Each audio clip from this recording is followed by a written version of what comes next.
Assalamualaikum, welcome to my channel. Balik lagi di channel aku teman-teman. Kalau kemarin kalian nonton di session pertama pas perjalanannya menuju hotel ini, nah ini dia sesi lengkapnya. Kita akan ketemu sosok yang istimewa tentunya, karena bakal kita berbagi cerita yang begitu banyak dan insya Allah akan membuat kita ternyata Tuhan itu baik. Oke, gak perlu berlama-lama, kita langsung kenalan. Yuk, ini ada satu keluarga Cemara di samping kanan aku ya teman-teman ya.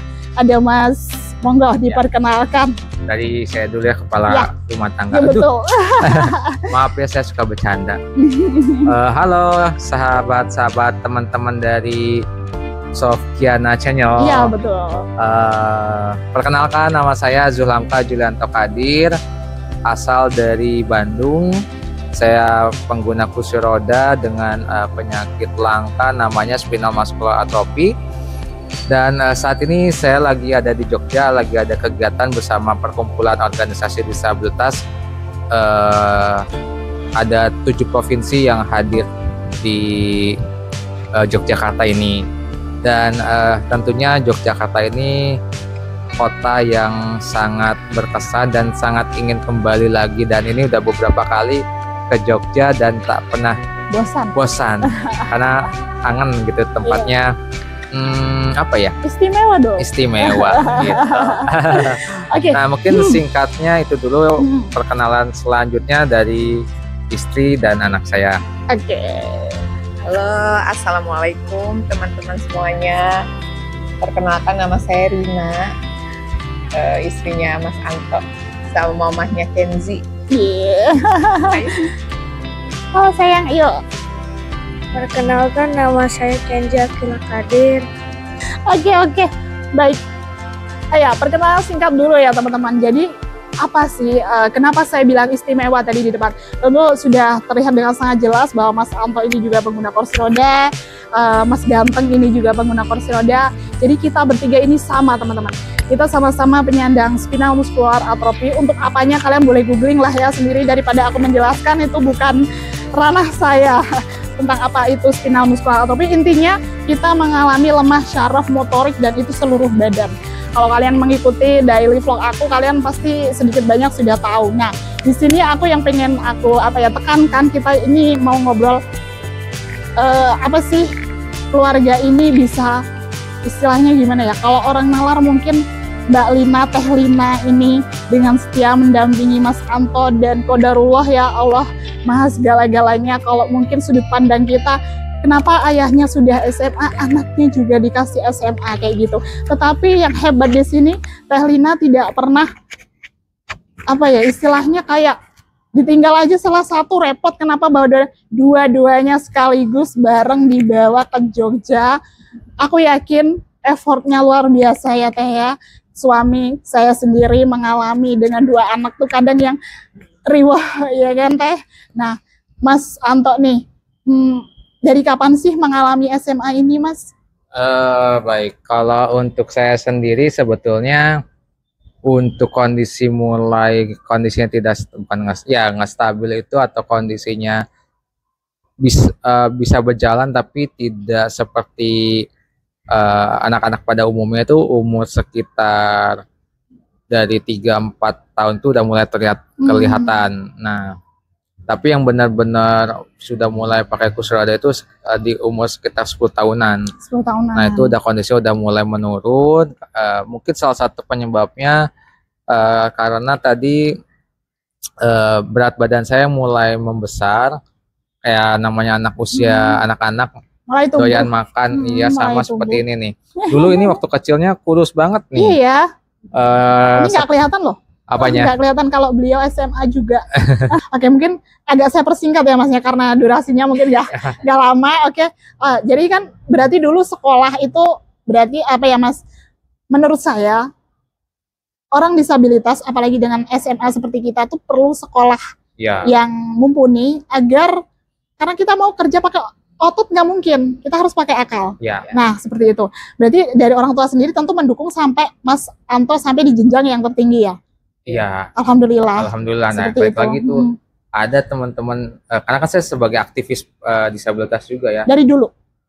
Dari 2013 2013. Jadi kan banyak teman-teman mau itu kalangannya ekonominya ada ataupun nggak ada gitu ya. Balik lagi kepada perjuangan individu dan keluarganya itu sendiri. Banyak keluarga yang dari sisi perekonomiannya ada tapi anaknya nggak mau. Anak ya disabilitasnya karena dia malu, minder dan sebagainya. Iya, itu makanya support system itu sangat penting, sangat mempengaruhi kita itu kemudian berani untuk keluar dan saya dengan kondisi seperti ini nggak apa-apa, saya juga bisa dan saya punya sesuatu nih, ada value yang bisa saya berikan nih gitu. Pada akhirnya orang nggak lihat tuh sama kursi roda kita tuh nggak lihat gitu kan, tapi kontribusi yang bisa kita berikan. Oke, kemudian sampai pada akhirnya itu menikah dengan Teteh nih. Menikah dengan Teteh, Mas sudah pakai kursi roda? Udah. Nah, ini nih gongnya teman-teman. Disclaimer dulu. Jadi saya itu kuliah 2 kali ya, 2 kali dalam artian di Unpad udah beres. Dan saat itu saya belum arah ke dunia disabilitas yang tentang hak disabilitasnya masih belum ngerti. Dan udah beres itu langsung saya kuliah aja usaha di rumah. Nah, makanya tadi backup karena saya udah ngelamar ke sana kesini nggak ada pekerjaan yang perusahaan yang mau menerima untuk penyandang disabilitas. Nah, waktu itu ini titik balik nih. Bukan titik balik, maksudnya yang saya sampaikan, cari uang aja dulu yang banyak. Nah disitulah poinnya. Buka usaha. Apa jadi itu? Cuci motor, studio musik, sama ya warung gitulah.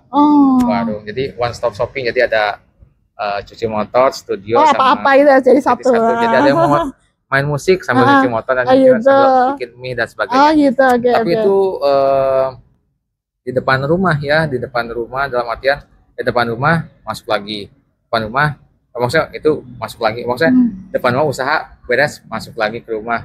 Nah, harus kemana-mana gitu. Kemana-mana. Terus ya usaha udah mulai maju, terus kuliah, nah baru kenal sama istri ya.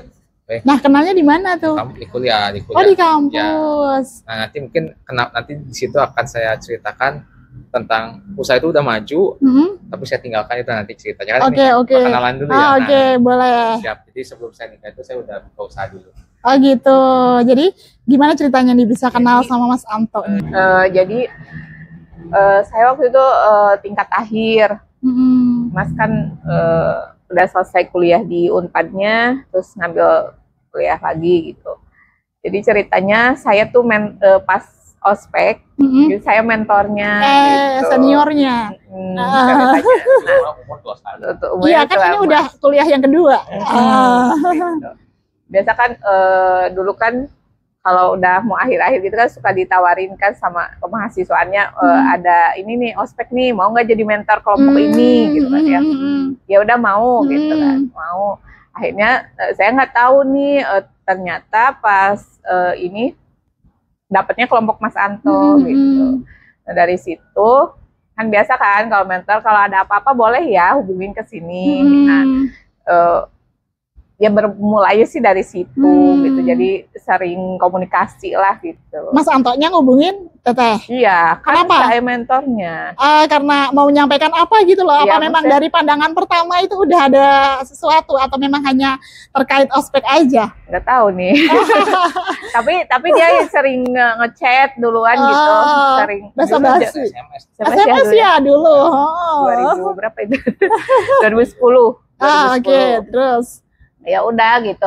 Akhirnya sampai pada pas pelaksanaan ospeknya juga saya ketemu orang tuanya kan.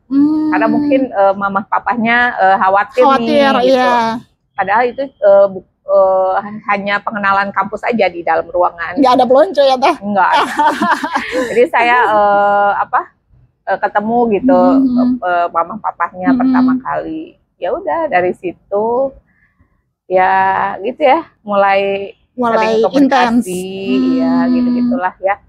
Terus ya saya sih sebenarnya kagum lihat sosok Mas Anto gitu kan ya. Ya akhirnya kenalan ya sampai akhirnya memutuskan untuk ya udah. Oh gitu. Iya Mas. Iya. Gitu maksudnya. Oh iya ya, nggak selama-lama, hebat ya. Nggak selama-lama nih teman-teman. Jangan mau kalau dilama-lamain, ntar. Oh baik, jadi karena ospek itu tadi, kemudian mungkin ada ketertarikan dan mohon maaf nih ya, pasti teman-teman bertanya, kok Teteh mau, maaf nih ya, kayak pertanyaannya emang keterkesan gimana, Betul. tapi saya yakin semua bertanya seperti itu. Mungkin bisa dijawab nih Teh. Ya karena saya ngelihat sosok Mas tuh yang kuat gitu, yang semangat gitu ya. Walaupun dengan keadaannya seperti ya fisiknya kita kan berbeda dengan saya, kondisi fisiknya. Tapi masih punya semangat untuk banyak melakukan kegiatan gitu ya. Kalau saya kan kadang-kadang ada malesnya apa gitu ya gini-gini, tapi Mas tuh enggak, dan dari itu terbukti konsisten gitu sampai sekarang ya. Oh gitu. Sebenarnya bukan saya yang kuat sebenarnya suami saya yang lebih kuat gitu ya. Kadang-kadang saya suka, ih kenapa sih kerja terus gini-gini gitu ya. Padahal saya ngerti banget gitu. Dan itu bukti konsistennya itu gitu, walaupun dengan background keluarga yang ya cukup gitu, tapi Mas tidak mau gitu hanya bergantung kepada orang tua gitu. Sampai sekarang pun kan dibuktikan dengan bisa merasakan saya gitu, dengan ininya sendiri gitu. Dan ya itu sih sebenarnya Mas yang kuat gitu, bukan aku yang kuat sebenarnya. Kalau ada enggak sih stop yang kedua ketiga supaya kayak Teteh gitu ya teman-teman ya, Masya Allah. Sebenarnya bukan aku yang kuat gitu, justru aku yang harus banyak dikuatin gitu. Gitu, Masya Allah. Sebenarnya makanya udah rembes dari makanya saya nggak bisa. Makanya saya ngelihat ini kenapa ini menganak sungai ini gitu. Oke. Gini nggak, waktu pertama nih kan ada istilahnya khitbah ya Teh dari Mas Anto, aku mau menikahi kamu, apa kamu mau gitu kan. Apa yang dipikirkan pertama kali Mbak? Yang dipikirkan pertama kali keluarga. Iya benar. Nah, karena kan pasti dengan kondisinya anak gadisnya ini ya, pasti kan keluarga banyak pro dan kontra. Tapi buku selalu bilang nggak apa-apa kan yang menjalanin kamu. Masya Allah. Coba aja gitu diiniin lah, kan kita nggak tahu ya, dari ibuku, kakakku, om gitu lah semuanya, ya orang tua ya, papap juga gitu. Ya kamu yang harus kuat gitu, karena kan aku yang ngejalaninnya kan. Berarti intinya dari situ mereka langsung welcome. Iya. Dan ternyata karena seiring berjalannya waktu kita pengenalan tuh ternyata keluarga aku dengan keluarga Mas tuh sebenarnya udah kenal dari lama gitu. Jadi nenek aku tuh guru, nah budenya Mas tuh muridnya nenekku gitu. Jadi udah kayak udah disiapin ya sama Allah ya Teh ya. Terus budenya Mas tuh guru ngajar bareng sama nenekku. Jadi ketika pernah ada acara keluarga, terus saya aku ngundang Mas sama keluarganya, ketemulah sama nenek. Nah terus budenya tuh di sekolah tuh cerita sama nenek, nih ponakanku gini. Oh iya tahu. Padahal itu aku gitu, nenekku udah tahu gitu. Jadi saya udah gitu. Sebenarnya kita tuh bukan mungkin jalannya mungkin kemana-mana ya Mbak ya, tapi sebenarnya udah tahu, udah ada benang merahnya ternyata. Omku juga teman SMA-nya omnya Mas, teman kuliahnya omnya Mas, jadi pada kenal ini ya kayak reuni aja gitu. Nah gitu pas nikah tuh pada saling ketemu gitu. Jadi kayak mempertemukan dua keluarga, banyak dua orang teman gitu. Terus pada akhirnya menikah. Kemudian hidup bersama dengan kekurangan seperti ini. Saya yakin Teteh kemungkinan besar tidak ada bayangan kalau ternyata kebutuhannya kompleks. Ya, kaget nggak Teh? Kaget. Yang kemudian memang sih kalau perempuan ya, qadarullah Teteh perempuan, Mas sebagai laki-laki, jadi memang yang dilayani. Tetapi mungkin nggak akan terbayangkan nih untuk detail untuk membantunya seperti ini. Mungkin bisa diceritakan Teh hal yang izin dulu sama Mas, boleh nggak gitu? Apa sih yang paling pada akhirnya Teteh, oh ini takdirku, ini harus aku jalani dan aku sekarang sudah bisa menerima gitu? Apa ya? Kalau dulu sih aku tuh ini banget, jadi nggak mau. Jadi dulu setelah nikah tuh ya, karena aku perempuan gitu ya, jadi biasanya kan Mas suka ada personal asistennya kan laki-laki, Oh, ya kan? Setelah menikah tuh aku tuh jadi risih ya, Iya, ada iya. orang ini oh gitu. iya ya. Awalnya sih aku aja gitu, akhirnya aku yang ngurusin gitu banyaknya gitu. Sampai pada akhirnya alokasi Kenzi juga kayak gitu ya. Dan aku tuh nggak bisa ternyata harus ngurus semuanya Sendiri. gitu. Akhirnya ya mulai menerima kondisi bahwa setiap orang tuh punya, ya mungkin itu keterbatasan aku mungkin ya. Kapasitas ya. Iya, kapasitasnya. Oh, jadi awalnya tuh Teteh pengennya semua apa-apa dilakukan sama Betul. Teteh sendiri. Justru seperti itu. Bukan yang awal tuh kayak berat untuk melayani, enggak. Hebat banget. Enggak. Ya ampun. Pas anaknya ini baru. Nah, itu loh Teh yang saya juga tanyakan. Betapa Allah tuh tahu kapasitas Teteh itu mungkin 2 kali lipatnya gitu. Kemudian Allah kasih lagi nih. Ya Allah, apa masih kurang kan mungkin gitu. Gimana pertama kali ketika tahu atau memang sudah tahu kalau akan ada resiko itu? Enggak ya, Enggak ya? kita nggak nyangka. Oh, enggak tahu sih. ya Mas. Kalau maksudnya akan menurun ke anak itu enggak tahu sama Enggak. sekali. Jadi gimana tuh Kita waktu bahkan tahu? belum ada edukasi, makanya pas Oh, saya juga kan Mbak mic-nya Mbak dideketin. Oh.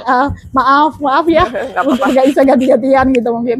ya karena saya dulu saya juga dulu tidak Apa nyusul? tidak mengetahui kondisi saya itu akan menurun atau seperti apa. Ya karena saya kan tidak aktif di dunia disabilitas itu kan di 2013 itu yang Oh, dulu kalau menikah sama Teteh kondisinya belum pakai kursi roda? bukan udah. Oh, udah. cuman Tapi nggak kepikiran akan menurun ke Iya, anak. iya. Jadi saya kilas cerita ketika saya waktu itu udah wirausaha yang berkecukupan secara ekonomi itu sudah cukup lah ya, bukan lebih ya, tapi cukup ya. Dan situ saya memutuskan, saya bukan bosan, saya kok hanya di rumah keluar Monoton ya, Monoton, terus, pengen sesuatu yang berbeda. terus waktu itu anak masih lari-larian di rumah main apa, kayaknya ini Kurang kayaknya seru. kurang seru gitu ya. Hebat banget sih. Saya harus Makanya nggak habis-habis. saya harus coba cari sesuatu yang di Kayak mana challenge diri. challenge betul. Dan ya alhamdulillah setahun pertama itu memang goyah ya, bukan goyah dalam artian masih support system oleh orang tua dulu setahun pertama ya Bu ya, kita karena usaha kita itu kita lepas. Oh gitu. Yang tadinya di handle sendiri. Kita lepas, pokoknya nggak ikut-ikutan lagi, intinya dilepas. Dan untuk keseharian dibantu oleh orang tua dulu setahun merintis, tapi Karena itu alasannya juga usaha yang kita jalankan itu kan butuh orang ya, butuh pegawai gitu. Itu kan kita agak susah juga kan. Sedangkan yang dijalani Mas sekarang tuh kan mungkin kerja sendiri gitu kan Mbak. Kan mikir sendiri apa sih? Ya dilakukan sendiri. Ya, gitu. Bisa di manajemen sendiri gitu semuanya gitu. Kalau ya saya paham ketika ada cuci motor apa tadi lain sebagainya, enggak, saya mikirnya nggak mungkin dong dilakukan sendiri, pasti butuh pegawai. asistennya ya ada ya pegawai karyawannya Ya gitu. dulu pegawai dari 1 sampai 4 sih dulu. Oh. Nah, tapi maksudnya udah sehari itu dari waktu awal buka itu sekitar 5 sampai nggak sampai 10 motor, dan sehari sampai 70 motor. 70 motor Wow. sehari, dan itu Hebat. Aku juga jagain studio musik tuh sampai jam 10 malam ya. Ya itu laris terus ya Teh. Alhamdulillah ya. ada. Masya Allah. Nah, tapi ya itu lagi hamil juga. lagi hamil ya. Oh. Sekarang anaknya berapa sih? Satu. Ini Mas. Ya. Oh. Nah setelah itu kan udahlah kayaknya saya harus meninggalkan ini karena coba mencari pengalaman yang baru dan mencari tentang yang tadi saya coba pengen berdiri di atas kaki sendiri. Nah itu yang Padahal itu juga udah keren loh. yang Makanya kan kenapa aku bilang kan konsisten sampai sekarang. Iya betul. Jadi sekarang nih setelah si usaha itu ditinggalkan, kemudian sekarang apa? Fokus di apa tuh yang kerja di salah satu anak perusahaan BUMN sebagai call center. Itu kerjaan formalnya dari tahun 2016 masih sampai sekarang. Ya, aktivis juga. Saya Direktur Bandung Independent Living Center, organisasi disabilitas yang ada di Bandung. Wow. Jadi kerja formal dan kerja informal sebagai pergerakan disabilitas ya tetap saya jalani, dan itu harus berbagi waktu antara pekerjaan, Usaha, apa namanya, aktivis dan keluarga. dan keluarga itu. Jadi harus memanage waktu sebaik-baiknya gitu. Dan ya apa namanya, untuk semua pengalaman yang bertemu dengan orang-orang hebat kayak pemerintahan, gubernur, wali kota, dan intinya orang-orang hebat itu saat saya bisa dapat pekerjaan itu dari organisasi disabilitas bilik yang tempat saya jalankan gitu. Jadi saya di bilik itu dari 2013 sampai sekarang, dan kalau posisi ketua atau direkturnya baru di 2023 gitu. Jadi ya dapat beasiswa, pokoknya semua pengalaman, dapat kerjaan dan sebagainya itu banyak kisah manis, perjalanan manis, walaupun setahun di awal itu susah banget, maksudnya antara clash sama orang tua juga sempet clash, soalnya kamu kurang apa sih gitu nggak? Ya, karena udah ada sebenarnya usaha, tapi kan kendala kita mungkin orang tua kurang paham juga. Iya. Terus Mas bilang, aku kalau di rumah terus kayaknya nggak akan maju-maju deh, akan gini-gini terus. Masih kurang maju, mungkin pikiran orang tua, ya ampun nak, orang lain itu masih pengen banget jadi posisi kamu. Tapi karena memang ini ya, yang nggak habis-habis tadi energinya, positifnya, masya Allah. Dari kerja kerasnya tuh ada aja gitu energinya, gebrakannya tuh ada aja gitu. Makanya dari yang dipaparkan, setelah ini saya melakukan ini, saya jadi di BUMN dan lain sebagainya, kemudian di bilik, dan kayak ini beneran pakai kursi roda gitu loh. Ya kan Teteh sendiri mungkin yang tadi bisa mengatakan saya harus dikuatin kayak gitu karena memang semangatnya luar biasa, masya Allah. Saya yang paling lemah tuh saya. Gitu. Ya Allah, Teteh. Suami saya kuat banget gitu. Masya Allah, masya Allah. Saya cuma tunggu satu dalam artian ya sekitar setahunan lah, setahun itu saya belum bisa membuktikan, cuma saya tahan dulu gitu. Masih dibilangnya sama orang tua jangan main-main aja, maksudnya main itu sebetulnya lagi membentuk jejaring relasi dan sebagainya. Iya, lagi proses nih. Lagi proses. Terus waktu itu saya di 2014 jadi freelance penulis di Jogja. Wow. Nah itu pertama kali berangkat ke Jogja, orang tua saya, wah ketar-ketir, saya berangkat nggak sama istri. Itu makanya mungkin yang paling dikhawatirkan orang tua sebenarnya itu kondisi. Ya. Tapi saya lawan itu. Saya nggak mau. Yang tadi kan waktu kecil itu saya udah menyuruh papa untuk cari uang. Nah sekarang saya saatnya udah dewasa. Ya maksudnya kita untuk backup aja, untuk backup aja. Tapi saya ketika udah dewasa ya tetap harus kerja, harus punya pikiran. Nah ini juga si kecil ini udah berpenghasilan. Oh ya. Atlet. Nah cerita hebat, nanti kita ceritain ya hebat pokoknya. Intinya saya tidak mau memanjakan anak saya juga. Harus kerja sendiri juga, maksudnya kerja keras. Jangan lihat orang lain, lihat papahnya aja. Papa bener, role modelnya nih papahnya nih, betul. Nggak usah jauh-jauh, benar banget. Dan memang membuktikan nih, si papa ini membuktikan kalau nak begini-begini dan papa melakukan. Kita bukan hanya soal contoh teori doang nih gitu. Oh, banyak ya teman-teman yang rasanya tuh di sini tuh aku meletup-letup nih. Apa aja semuanya pengen aku tanyain ke keluarga istimewa nih. Jadi aku ceritain dulu sebelumnya kenapa aku bisa ketemu sama Mas Anto. Itu tuh jadi waktu aku keliling jualan di Malioboro, ketemu sama ayah beliau. Di sana aku bisa sangat merasakan kalau aku juga punya anak yang seperti kamu. Mungkin karena orang tuanya jadi sangat paham kalau SMA ini mirip nih. Beliau cerita, langsung kasih nomor HP untuk kontak Mas Anto. Dari situlah kita jadi komunikasi, dan saya bisa melihat kalau ayah nih bangga sama Mas Anto. Luar biasa. Terima kasih. Iya. Jadi aku kayak nggak habis-habis loh, pengen menggali apalagi tentang bilik dan lain sebagainya, tapi karena kita ya waktunya terbatas. Nah, kemudian nih si kakak apa sih abang panggilnya abang ya? Pengennya abang walaupun nggak punya adik. Belum. Si abang ini kemudian tahu.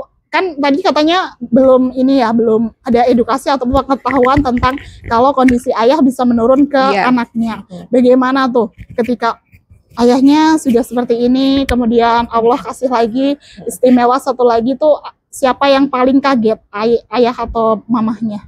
Dua-duanya Iya, sih. iya. Tapi Itu tahu di usia atau dari bayi? enggak sih, dari TK mungkin ya. Hmm.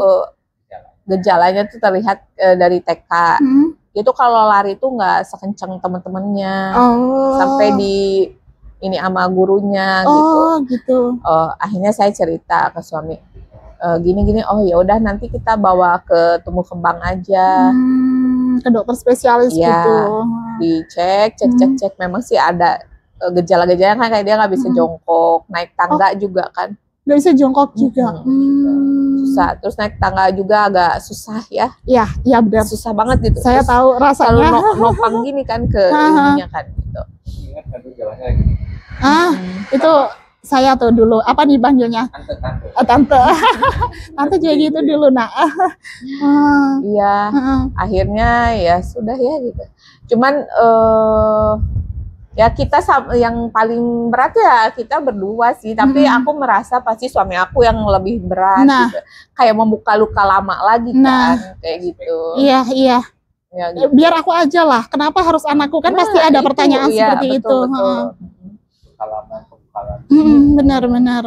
Tapi tapi tidak dijadikan apa ya namanya, ratapan terpuruk terus gitu ya. Satu kondisi itu ada, tapi hanya sekali aja.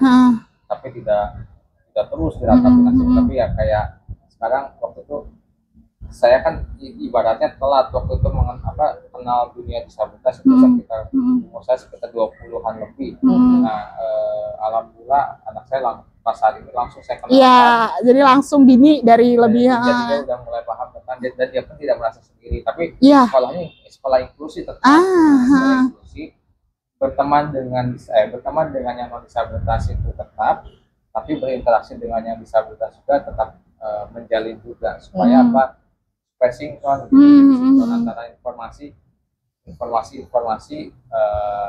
tetap dapat informasinya. Buat nanti kan kayak apakah nanti ada beasiswa, apakah pekerjaan dan sebagainya, kalau kita tanpa berterlibat dalam organisasi atau komunitas itu biasanya lambat nyampainya.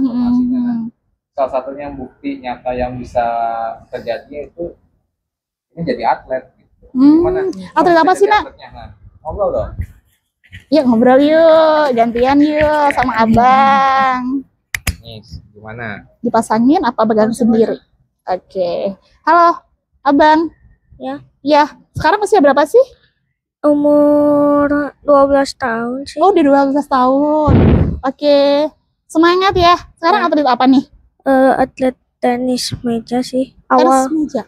Awalnya mah dikenalin sama papa. Tadinya papa kan nyoba bowling, terus ditawarin ke aku, mau nggak nih jadi bowling. Bowling berat kan waktu itu. Oh iya. Berat ya bowling. Berat ya. Nggak jadi kata papa juga. Tadinya papa juga kan mau yang mau jadi kan. Ingat dia. Nah nggak jadi soalnya berat.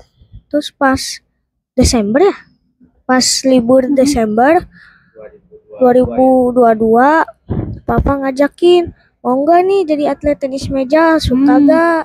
Suka sih.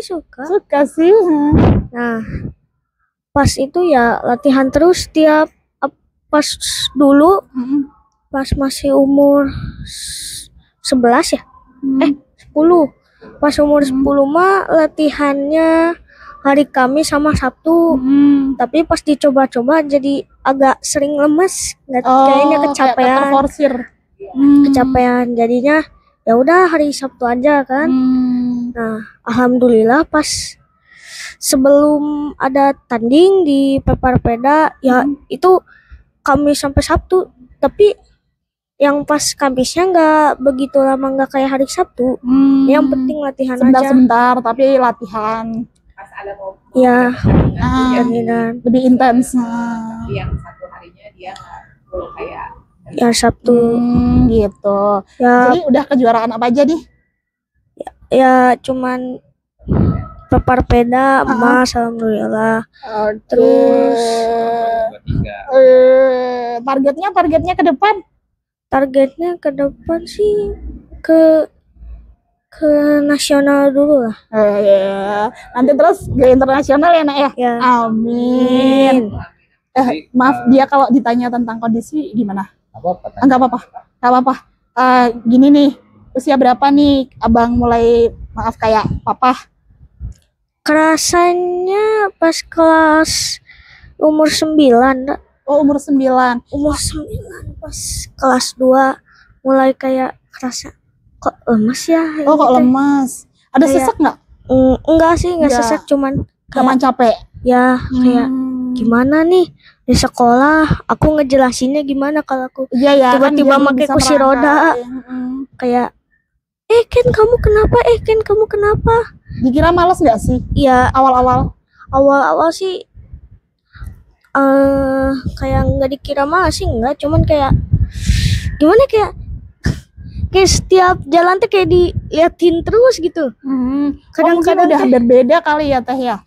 pas Oh iya, iya. Oh benar-benar perutnya ke depan, pantatnya ke belakang. Saya juga gitu. Oh gitu. Jadi udah ini ya mulai berbeda. Nah kan udah nggak kayak teman-teman nih, abang nih kayak nggak bisa lari cepat. Kemudian cowok biasanya sepak bola dan lain sebagainya tuh gimana rasanya bang? ya kayak ya gimana ya, kalau main bola kan nggak bisa, kayak ya udah nggak apa-apa. Tadi nyama mau difokusin ke sepak bola ya pas TKT ya karena udah lihat kondisi kayak gini mah ya udahlah nggak apa-apa, cari aja yang lain. Nah terus pas di sekolah teman-teman sekelas sudah aku jelasin kenapanya, cuman Hebat. sebelum kena SMA kan waktu itu kan pernah cerita yang aku tuh bilang ke teman pas mulai kelas 3 nih kan ada guru pendamping. Oh, Ya pas keluar teh suka ditanyain adik kelas, kakak ini kenapa kak? Atau enggak kakak kelas juga pernah nanyain, dek itu kaki kenapa dek? Ya, gitu. Dia masih gini, masih bisa gini. Kakinya kan masih bisa gini, tapi kan nggak bisa berdiri, nggak bisa jalan kan. Oh langsung nggak bisa berdiri, nggak bisa jalan juga. Ini penurunannya kayak gimana sih teh? Jadi pelan-pelan. Dulu sih pakai kursi roda tuh saya dari parkiran ke kelas aja. Tapi kalau untuk ke Setelah kamar di mandi kelas, apa gitu? setelah di kelas kan ruangannya kecil kan, terus ada meja-meja dia kalau Merambat. sampai pegangan gitu.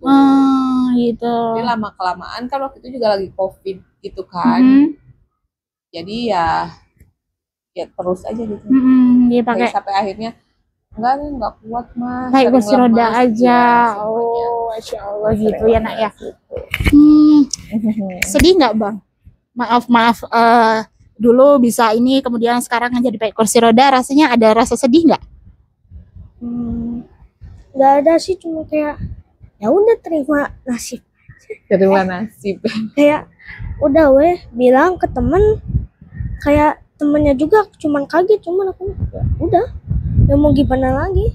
Banyak teman di sekolah. Banyak.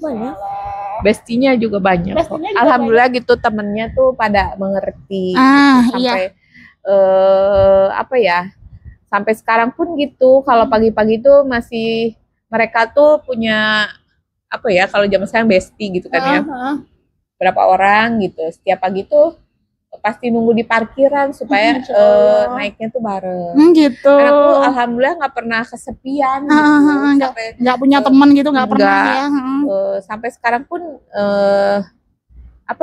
ya terus ada aja gitu, sahabat-sahabatnya tuh selalu ada gitu. Jadi percaya ya teh, akhirnya Allah itu benar-benar menjaga ketika jauh. Mungkin teteh kepikiran nanti di sekolah gimana. Betul. Tapi ada yang menjaga di Iya. sekolah itu yang Alhamdulillah. peduli. Semangat ya bang ya, besok go internasional. Amin.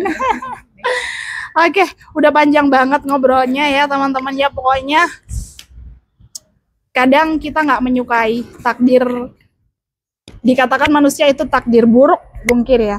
Dan kenapa begini, tapi ternyata di balik itu ada sesuatu hal yang istimewa yang kita tuh nggak pernah kepikir gitu. Contohnya Mas Anto kemudian dipertemukan dengan Teteh, ya kayak setelah terjadi itu ya nalar aja gitu. Jadi apapun kondisi kita sekarang yang mungkin terasa berat, cari apa pesan yang kata Teteh tadi, di balik itu semua ya. Mungkin untuk Teteh dan Mas Anto ada pesan terakhir apa gitu untuk menutup closing video kita? Ya, kalau dari saya sendiri sih buat penontonnya channelnya Sofiana, ini apapun kondisi kamu,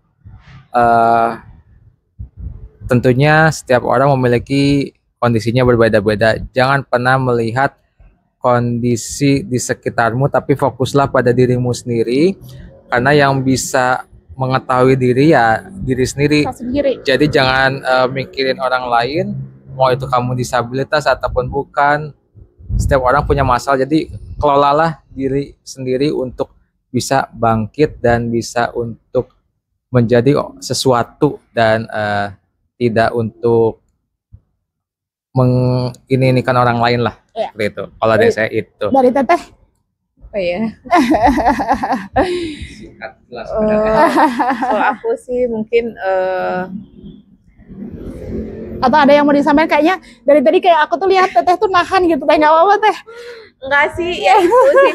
Cuman ya seiring berjalannya waktu ternyata sebenarnya yang lebih banyak mengambil pelajaran dari kehidupan itu tuh aku sebenarnya gitu ya, dari masalah semangatnya apanya gitu,